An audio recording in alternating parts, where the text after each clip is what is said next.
Stars. Stars and planets. We can see many stars on a clear night sky. Our nearest star is the sun. They are all in space. That is outside the atmosphere of the Earth. Do you know any other objects out there? Earth is a planet. How do you tell the difference between a star and a planet? Stars are balls of gases made up of mainly hydrogen and helium. They get so hot by the burning gases. Therefore, stars give out heat and light. Stars have different sizes. Most of them are very big. Some stars are bigger than the sun. We see the stars as tiny bright dots in the night sky because they are very far away from us. Can we see them in the day sky? Why?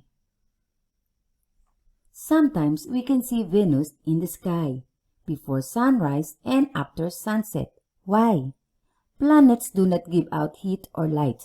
They can be seen because they reflect the light from the sun into our eyes. Planets revolve around the sun in their orbits. Do you still remember the names of all the planets in our solar system? Constellations. Since ancient times, people have been looking for patterns of stars in the night sky. A group of stars that forms a pattern is known as a constellation. This is a constellation. What pattern do you see? Do you and your friends see the same pattern? The pattern that we see from a constellation might be different from our friends. This is because everyone has a different imagination. The pattern of a constellation may take the shape of an object, an animal, or a mythological character.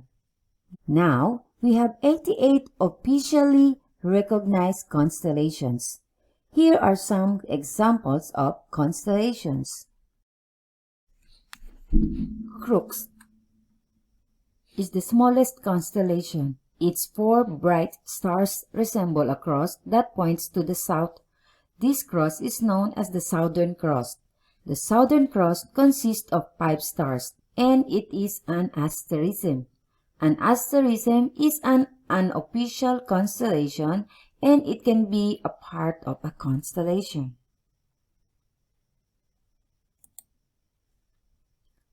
Orion looks like a hunter holding a club and a shield with a sword hanging from his belt. It is famous for its asterism, which is known as the Orion's Belt. The Orion's Belt is easy to be spotted as it has 3 bright stars in a row. The 2 brightest stars in Orion are Betelgeuse and Rigel, which are located above and below the belt, respectively. Ursa Major, which means the Great Bear. In Latin, looks like a bear as the name suggests. A part of this constellation forms another group of stars known as the Big Dipper. The Big Dipper is an asterism. The 2 stars of the Big Dipper point to Polaris. That is the brightest stars of another constellation known as the Ursa Minor, or the Little Bear in Latin. Polaris is also known as the North Star. It is located near to the axis of the Earth as the North Pole. It is an important star because it is helpful in navigation.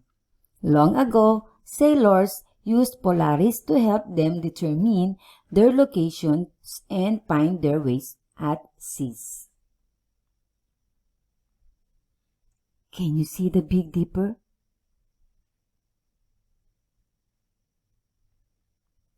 Let's know more.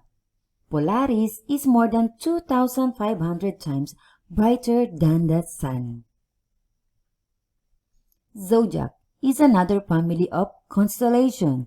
There are 12 zodiacal constellations. Each of them can be seen at a particular month of the year. We have here Aries, Taurus, Gemini, Cancer, Leo, Virgo, Libra, Scorpio, Sagittarius, Capricorn, Aquarius, Pisces.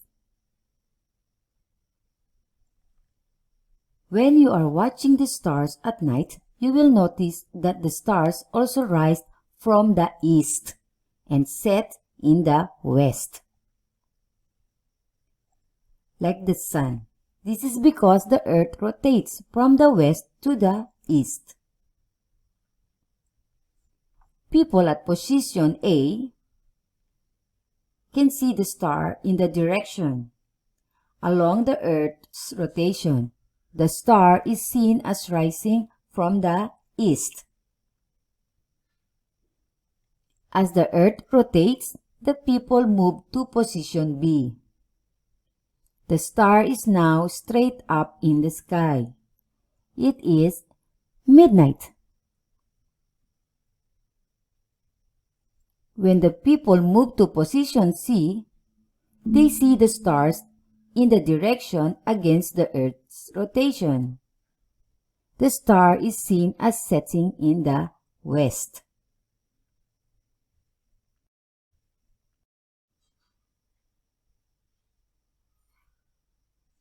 As the stars appear to move across the sky from the east to the west, we can also notice that constellations also appear to move in the same direction. The stars are always in the sky. However, not all the constellations are visible from a point on the earth. Why? Wherever we are, we can only see the stars that are in the opposite direction of the sun.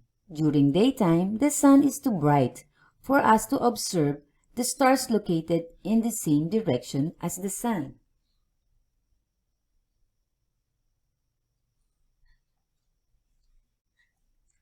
The Earth takes a year to complete a revolution on its orbit around the Sun, as the Earth changes its position around the Sun throughout the year. We get different views of the stars in the night sky during different times of the year. Therefore, some constellations can be seen only at certain times of the year. The stars do move, but their motions are only noticeable with the naked eye. After thousands of years, the stars in a constellation are not grouped together in space. These stars also have different distances from our Earth, but our naked eyes cannot distinguish them. We view the stars as being located on the interior surface of a large sphere centered on the Earth, called celestial sphere. The North Celestial Pole is the point on the celestial sphere directly above the Earth's North Pole. Similarly, the South Celestial Pole is directly above the Earth's South Pole. The celestial equator is directly above the Earth's equator. The celestial sphere can be divided into the Northern Hemisphere and Southern Hemisphere, similar to the Earth.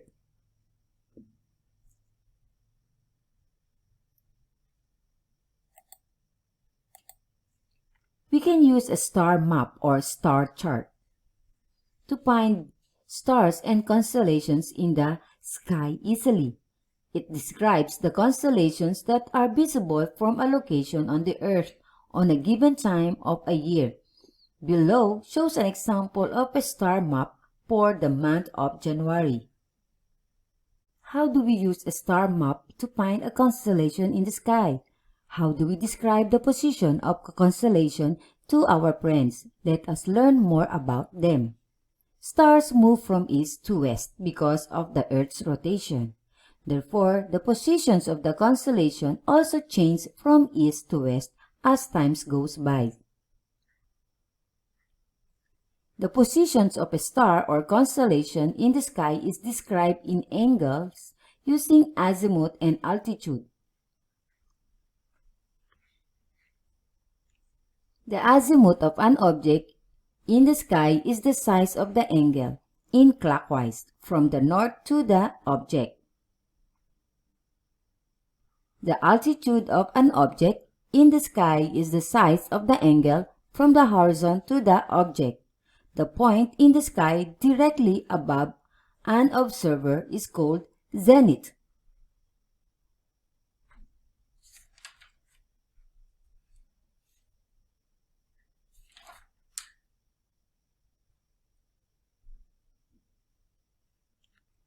We can use our hands to estimate the size of the angles of the object in the sky from our position.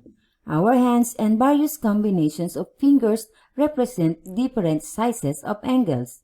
This method gives us the estimations of the azimuth and altitude of a star in the sky.